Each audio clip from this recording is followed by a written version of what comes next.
Here's what I got to activate inside of you.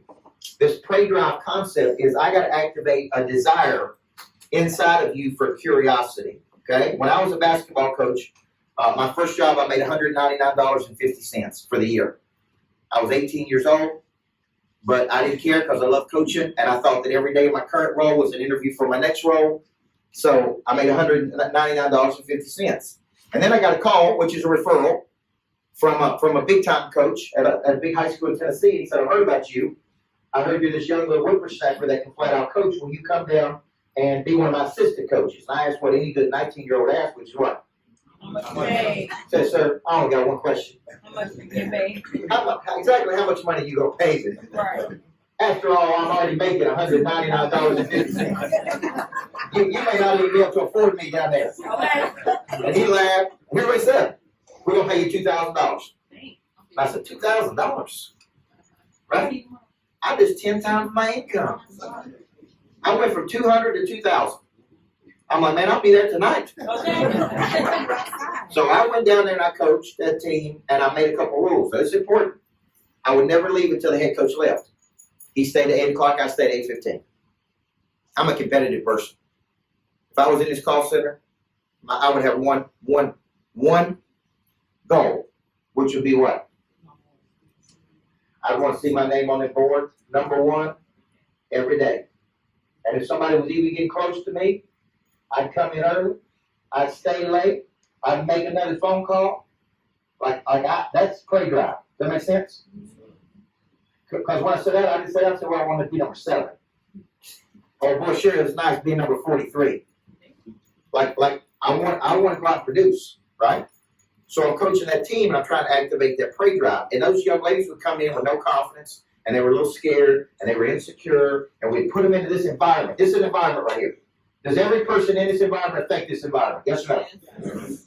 So if I'm sitting beside you, and you're affecting my environment, you in essence are affecting my ability to earn income for my family. And I can't have that. I can't have that because I got too much riding on this. I got to get so disciplined that I can't let anybody stand between me and my destiny. I can't place my destiny in another person's hands. Everybody see that? So I'm trying to teach my salespeople, get to such a high degree of personal responsibility for you and your family that nobody can distract you. You don't get distracted by anything.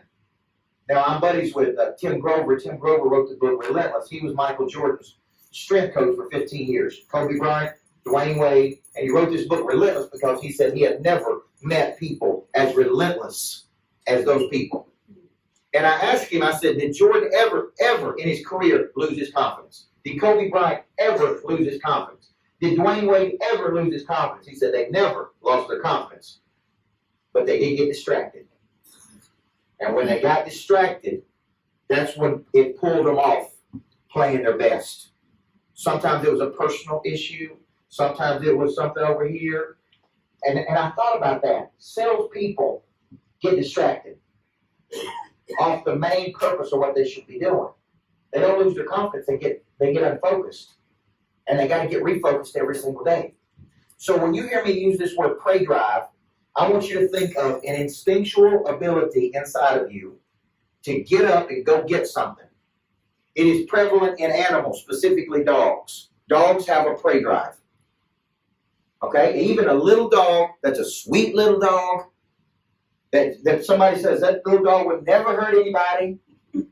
If the prey drive in that dog was activated, you would not want to be alone in the room with that dog. I believe humans have a prey drive. It is an instinctual ability inside of you to see something with the mind or with the eyes and have the guts to go get it. Like I have a 7-year-old daughter, she is relentless, man. When she wants something, she will try every tactic in her toolbox to get it. You understand? Kids have prey drive. Yes or no? Yes. Think about how they pursue things, how they want things. Then what do we tell them? Slow down. Don't touch it. Don't hurt yourself. Over our lifetimes, our prey drive is suppressed. We actually take that instinctual ability and we suppress it. Why? Because of what other people think. We don't want other people to think bad about us. Right? Like I'm looking for people to come in and have a high prey drive. So prey drive has three components to it. Number one, it has to be activated. How many of you remember a time in your life that you were on fire? I mean, you were on fire. It was going. It was moving. You felt good. Like you wanted something, you were pursuing it, right? But maybe that fire, maybe you lacked the second part of it, which is persistence. You had it for a season and then you lost it. You had it for a season and you lost it. What has happened to the Astros during the series is their prey drive has been reactivated. Now they walk with confidence. Now they believe they can win. Whatever had to happen, sometimes it's losing has to activate the prey drive. Sometimes what activates your prey drive is you go without any sales. You start worrying about losing something. You start worrying about what you have that you're trying to hold on to, and you need that to be activated. Fear of loss is an activator of prey drive. When you fear losing something that you care about, it will activate your drive to do something about it. Okay? So I want you to think of, I got to activate it. And I really think this is why the managers you have, what we're trying to coach them on, or what I'm trying to coach them on, is how to continually activate and reactivate your prey drive. Because I know from coaching a lot of people that it can be activated and deactivated pretty quickly.